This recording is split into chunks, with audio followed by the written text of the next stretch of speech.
The stark reality was one Alex had conveniently overlooked in his fervent pursuit of justice. Snipers rarely anticipated being utterly dominated by their quarry, let alone facing a threat to their very existence from such an encounter. When Ryder strode through the grand doors of his sprawling estate, Alex slung over one shoulder, the high-powered rifle over the other. Alex's mind reeled in a disoriented haze, a profound shock rendering him utterly speechless. Alex, a man of 26, had been blindsided by a sudden, intense surge of idealism. He felt an undeniable calling to dedicate himself to the cause of justice, to sacrifice his youth and perhaps his life for the greater good. This fervent conviction had led him to join an unofficial network of vigilantes, operating outside the law. His role: an assassin specializing in targeting notorious criminals and corrupt figures, a precise and deadly instrument of their unique brand of righteousness. Unfortunately, his aptitude for the role was, charitably speaking, unremarkable. After 2.5 years of rigorous training, the organization's assessment of Alex was that while his loyalty was unquestionable, his tactical acumen left much to be desired. Nonetheless, his unwavering commitment earned him his inaugural assignment: to eliminate Ryder, an infamous crime lord whose reach reportedly extended across continents. Ryder, a figure shrouded in myth, was said to be ruthless, cunning, and responsible for countless atrocities throughout his reign. His enemies, according to the whispers, could fill entire stadiums. The most terrifying aspect wasn't the sheer volume of his adversaries, but the fact that none of them, despite their numbers, had ever managed to bring him down. Adding to Alex's challenge, any existing photographs of Ryder were wildly inconsistent. Some depicted a burly man with a menacing scowl, others a shifty-eyed figure, some with a full head of hair, others completely bald. Alex's already daunting task was further complicated by the complete lack of a reliable image of his target. Lying prone on the snow-covered rooftop of an abandoned industrial building, his rifle braced, he felt a profound sense of despair. His burning idealism, he mused, did little to ward off the biting cold. Snipers, by their very nature, couldn't afford bulky, conspicuous attire. He was clad only in a sleek, form-fitting tactical jacket, designed for agility and concealment rather than warmth, and the brutal winter wind brought tears to his eyes. His hands, stiff with cold, trembled slightly as he peered through the scope at Ryder's penthouse office across the urban chasm. Through the expansive floor-to-ceiling windows, he observed 3 men. One was heavily built with a stern face, another sported a receding hairline, and the third exuded a somewhat flamboyant air. Each, in their own way, seemed to fit one of the disparate descriptions of Ryder. Alex reminded himself that his mission was about precision and justice, not indiscriminate slaughter. So, with a sigh of resignation, he remained submerged in the snow, exhaling warm air onto his freezing fingers, his eye glued to the magnified view.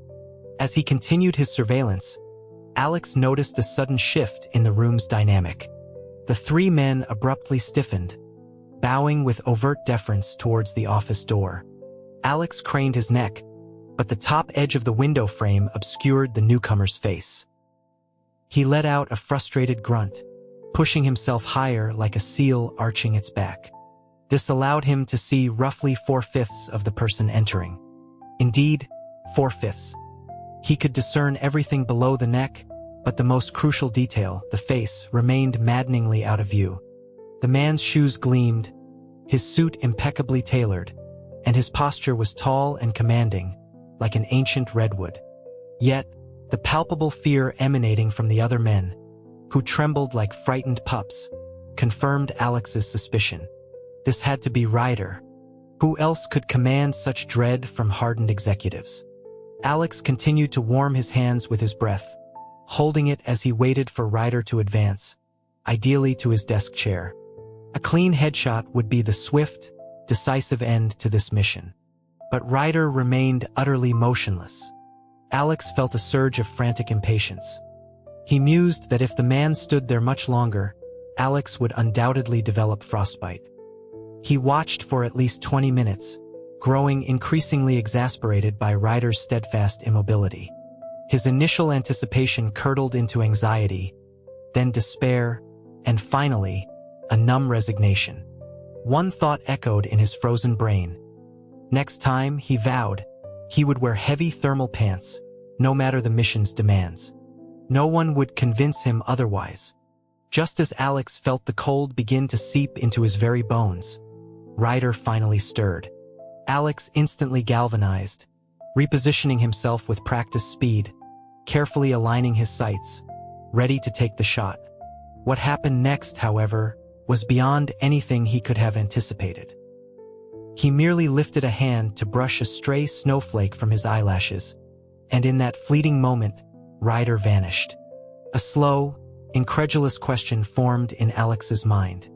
He frantically scanned the scope, his movements as agitated as a trapped animal's, searching every corner of the office, even meticulously checking the outdoor air conditioning units on the building's exterior. Ryder was nowhere. As Alex's frustration peaked, a faint crunch of snow registered behind him. A prickling sensation crawled up Alex's spine. He instinctively tried to execute a combat roll to pivot and face the unseen presence. But before he could even push himself up on an elbow, a hand shot out, seizing his hair with brutal force. Alex's eyes widened, and his grip tightened on his rifle stock. The forced turn brought him face to face with a pair of dark, unblinking eyes that held an unnerving stillness. The rumors, Alex realized in that instant, were utterly worthless. The descriptions of a burly, scowling figure, shifty-eyed opportunist, or effeminate weakling were all fabrications. Ryder, the man standing before him, was strikingly handsome, possessing an almost austere beauty that contradicted his sinister reputation. The direct eye contact sent a jolt through Alex, his mind momentarily blanking. Ryder regarded Alex with a thoughtful expression. Then, a slow smile curved his lips. Alex attempted to struggle, but the iron grip on his hair held his head immobile. He braced himself for a slap across the face, expecting a brutal reprimand. Instead, Ryder simply lowered his head, pressing his lips firmly onto Alex's. Alex was utterly dumbfounded. Ryder's eyes were half closed, giving him an appearance of gentle, almost harmless, composure. Alex knew better. It was a deceptive facade. He was a man who could trek miles with a heavy rifle, not a hulking brute, perhaps, but certainly not a weakling. Yet, Ryder had effortlessly subdued him, holding his head captive with such ease that resistance was impossible. The realization of Ryder's silent strength was terrifying.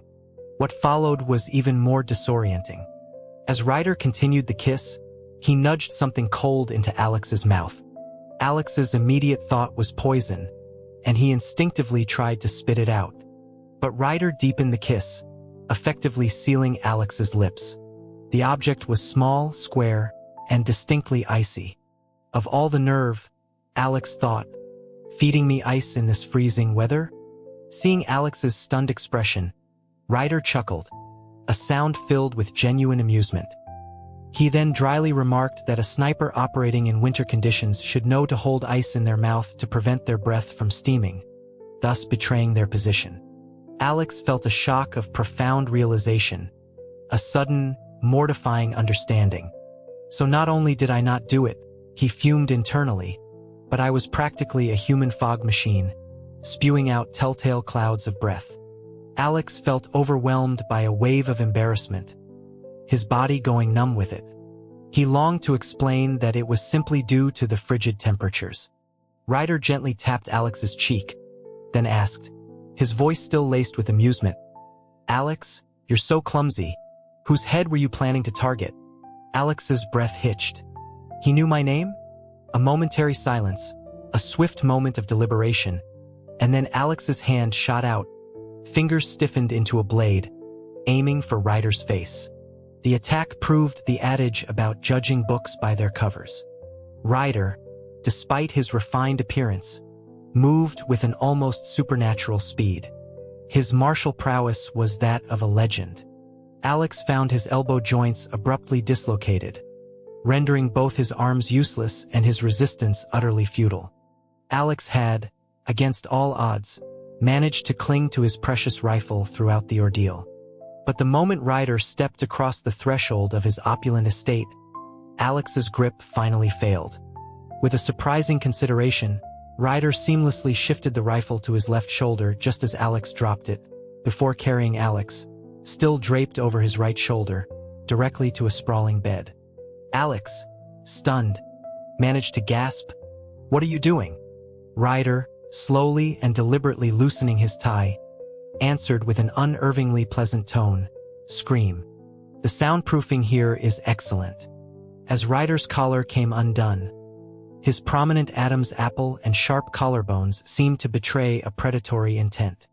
The moment he pressed down, Alex felt his tactical gear, usually so durable, become as flimsy as tissue paper.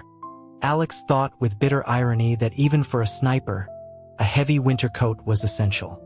If only he hadn't chosen this sleek, minimalist jacket, he might have had a chance to keep his clothes on before they were stripped away. The sniper's world, he reflected, always prioritized stealth and agility over warmth. Ryder's lips brushed against Alex's neck, and he murmured, commenting on the coldness of Alex's skin, asking if Alex couldn't have worn more layers. Alex's mind screamed in indignation. If he could have, he certainly would have. He managed to convey a look of profound indignation. He wasn't an idiot. He had to wear light clothing precisely because he was attempting to snipe Ryder. Ryder simply hummed dismissively. He then told Alex, with an air of casual invitation, that he could wear whatever he liked now, while he was here. Alex, with a speechless expression of exasperation, wondered if Ryder considered that an appropriate thing to say to someone he had just stripped bare. Ryder's breath grew hotter against Alex's skin, his voice deepening with a hint of something primal. He agreed that perhaps it wasn't the right time for such a comment, suggesting he'd revisit the conversation later. Alex, alarmed, demanded to know what he intended to do. He questioned why a powerful figure like Ryder would be interested in him sexually. Ryder replied, his fingers tracing a path down Alex's neck, that while he could have any number of partners, he was more interested in quality. Alex, feeling a blush creep across his cheeks, asked if that meant he was considered high quality. Ryder answered with a quiet bluntness, saying no, it was just rare to find someone so foolish, so defective from the factory, so to speak. Alex's face flushed with anger. Alex, his face contorted in frustrated fury, declared that he was merely inexperienced, not unskilled. He challenged Ryder to reset his arms and engage in a fair fight. Ryder simply arched an eyebrow, acknowledging Alex's defiant spirit. Clearly, Ryder was not one to back down from a challenge. He calmly reset Alex's dislocated joints. Alex immediately sprang up on the bed, launching a powerful punch at Ryder's right cheek. But Ryder's reflexes were terrifyingly swift. Alex barely registered a movement before his wrist was seized, and he was violently yanked forward. Caught off guard, Alex instinctively reached out a hand to brace himself on Ryder's shoulder. Ryder flowed with the motion, his hands sliding smoothly around Alex's waist. A jolt of raw electricity coursed down Alex's spine, electrifying his very core. With one arm circling his waist and the other securing the back of his neck, Ryder held him completely immobilized. Alex's eyes widened, and he struggled feebly. Ryder let out a low chuckle before lowering his head and kissing the nape of Alex's neck.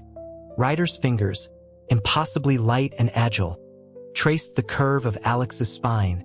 Delving further, Alex stifled a groan, instinctively curling inward, about to cry out. Ryder swiftly moved, pressing the web of his hand into Alex's mouth, silencing him. Alex wanted to bite, but Ryder's grip was a cunning restraint, allowing Alex's teeth to only slide uselessly against his skin. His tongue grazed Ryder's palm repeatedly. Even Alex, despite his current disorientation, recognized the undeniable shift in the atmosphere. He tried to speak, muffled sounds emerging from his mouth, attempting to surrender, to ask for it to be over quickly. A soft click echoed in the room, the sound of a belt buckle. Alex's body convulsed. Then, something cold and terrifying pressed against him. Ryder held Alex's shoulders tightly, murmuring softly that Alex could bite him if the pain became too much. The intense, stretching sensation was immediately overwhelming. From Alex's muffled mouth came sounds that resembled a plea for surrender. But Ryder only deepened the penetration. Alex finally gave in, sinking his teeth into the side of Ryder's palm. He bit down hard, yet Ryder made no sound. Veins pulsed on Ryder's forehead, his arm muscles taut, his breathing deep and ragged. Ryder offered calm reassurances, telling Alex it was okay and to just adapt slowly. The good news was that Alex did eventually begin to adapt. The bad news was that Ryder then became more unrestrained. Ryder gripped Alex's arms, sweat beading and dripping onto Alex's back, scalding his skin. Alex, trembling, cried out that Ryder had only reset his arms to give himself something to hold on to. Ryder, smiling faintly, countered that it also improved Alex's experience. Didn't it? Alex decided not to comment on his own experience, though he was certain Ryder's was exceptionally good. He was subjected to a bewildering array of positions and sensations throughout the night, until his voice was raw and hoarse. Dawn finally broke, and Alex felt as if he were on the verge of death. It hadn't occurred to Alex, not in all his training, that being a sniper might involve being utterly ravaged by one's target. Before taking up this line of work, he'd only considered the risk of dying by conventional means. He certainly hadn't envisioned the possibility of his life ending due to sheer physical exhaustion from such an ordeal. Lying breathless and spent, Alex wondered if Ryder's next move would be to finally eliminate him. To Alex's surprise, Ryder simply lay there, eyes closed, holding him in a surprisingly peaceful, unguarded embrace. Alex's rifle lay discarded by the bed. He tentatively extended an arm, testing the waters. Ryder, without opening his eyes, simply questioned if Alex had any energy left. Alex immediately retracted his limb, shrinking back into the covers, as docile as a bird. Another round, Alex thought, and he would genuinely need to compose his last will and testament. They lay in silence for a long time, Alex drifting towards sleep, before a crucial question finally surfaced in his mind. He cautiously inquired how Ryder had known his name.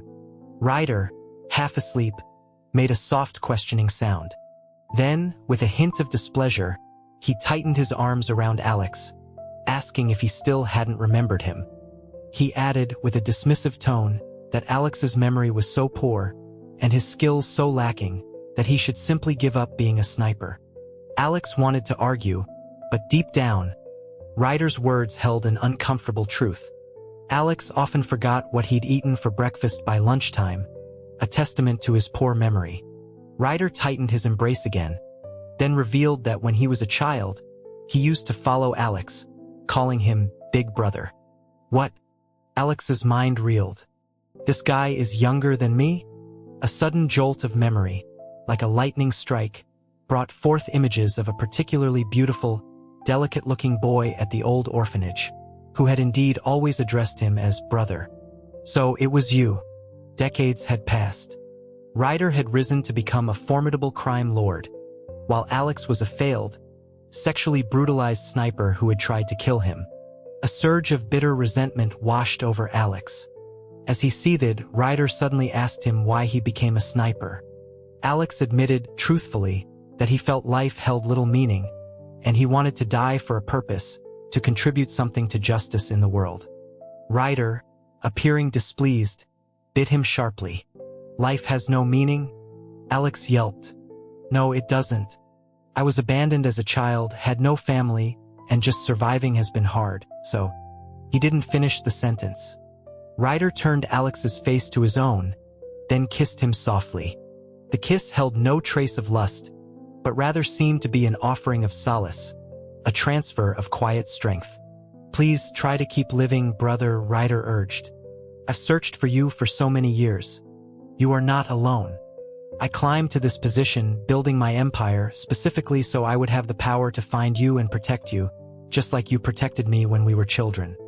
Alex froze, stunned into silence.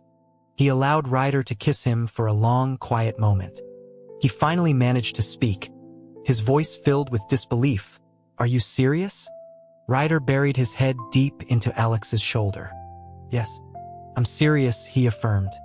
"My feelings for you haven't changed since we were children. From now on, I will always be by your side. I will never leave you."